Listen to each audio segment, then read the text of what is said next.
it's hugely symbolic, right? So that's a tremendously sad, frankly, thing for the Russian people. And we should always remember in these things, the sanctions are impacting average Russians, right? It's not just people up the top of the tree. It's sort of ordinary Russians. But I think it's a signal more so that these corporations realize that there's no future for commerce in Russia, right? So I think we can see this as a sign that these sanctions aren't just a temporary thing. They're not just going to go away, next month or next year. They're going to be here for the long haul. There's no viable future there for these companies. And you can almost think of something like the sanctions that the US put on Cuba, right, which are more than half a century ago, which are still in place today as a kind of precedent. Yeah. So it's an indication that these companies really believe almost that Russia is going into a cold freeze in terms of business for the long haul. That's right. So, the sanctions, as we talked about, before in this program, were very dramatic, right? They radically reduced the amount of trade that goes into Russia. There's a few things still possible, but really very little. They prevent critical components from entering Russia that they need to produce almost anything. So, car production has been shut. And you have to remember, we're not even in month 4 of these sanctions yet, right? Tanks have stopped being produced. Air traffic has reduced, and they can no longer get parts for airlines. So across the board, there's been this choking off of Russian production. Now, they've been able to get by for a little while, right? Try and use parts that they already have and try and adapt a little bit. But as time goes by, this is going to crunch more and more. And again, the West is starting to adapt itself, right? They're starting to look for alternatives to the Russian oil and gas that Russia produces. So I think even in the medium term, there's really going to be a full divorce between Russia and the world economy. Yeah, which is extraordinary. The ruble, though, is hovering at a 5-year high this week. Putin is saying, it's indicative that, in fact, there's been no harm done that. Is that the proper reading of how this ruble has recovered? Look, of course he would say that. And as with everything else that Putin has said, we should not take him at his word. Now, yes, the ruble crashed immediately after the sanctions were announced because they were really quite radical and they shocked markets. And yes, the ruble has recovered. But there's two things to keep in mind.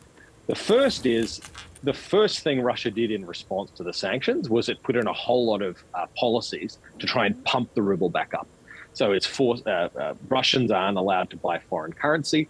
All Russian firms who are continuing to sell goods must convert all of their sales into rubles. And now even Russia is pushing for the very little that it's selling in gas and oil. It's pushing foreign countries to buy rubles, right, to buy those goods in rubles. So the Russian government's doing everything it can to pump up the ruble. But the second thing is, what good does that do, right? So you may have a ruble that's worth something now, but can you buy anything with it, right? And under the sanctions, it really restricts so much of what Russia can buy from overseas that a strong ruble doesn't really make any difference. So I'll give you one example, which is the sanctions prevent anything being sold into Russia that contains American intellectual property. So that includes things like microchips. So even if China wanted to sell microchips to Russia, they would be banned from doing so. And that really puts the pinch on Russia. So I don't see the ruble as any particular sort of savior for Russia, given that the sanctions themselves prevent Russia from really doing anything with those rubles. Yeah. So that was my next question is, can they get what they need as this progresses elsewhere from countries like elsewhere? Now, clearly with intellectual property like that, perhaps not, but would China cooperate providing them with other much needed goods? Look, it's possible. We certainly see, so you've got to think about two-way trade between China and Russia, right? So it's true that Russia has things China wants. So it has oil and coal and gas, right? China really wants those things.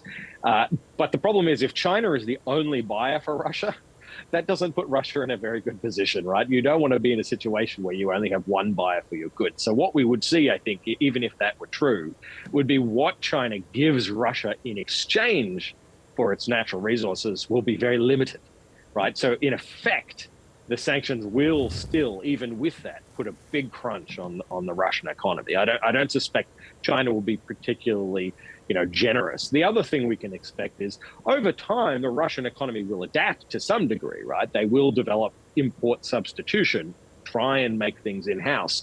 But even then, there are certain things that just can't be replicated, or if they can, they take years and years. So I think this is going to be, a really dire few years for Russia. And even then, I can't imagine them ever getting back to what they were, pre the Ukraine invasion. Yeah. So, I mean, this really destroys Russia potentially for the future in terms of any further attack. But you don't see this in the short term shortening this war in Ukraine. Yeah, so I think the way to think about the sanctions was they kind of had two functions. One, they were intended as a form of punishment, right? So we wanted to ratchet these sanctions up as Russia escalated its behavior. And in fact, that behavior has continued to escalate. So there's potential war crimes, right, that may have been committed in Ukraine. So there's still scope for the sanctions to be further escalated.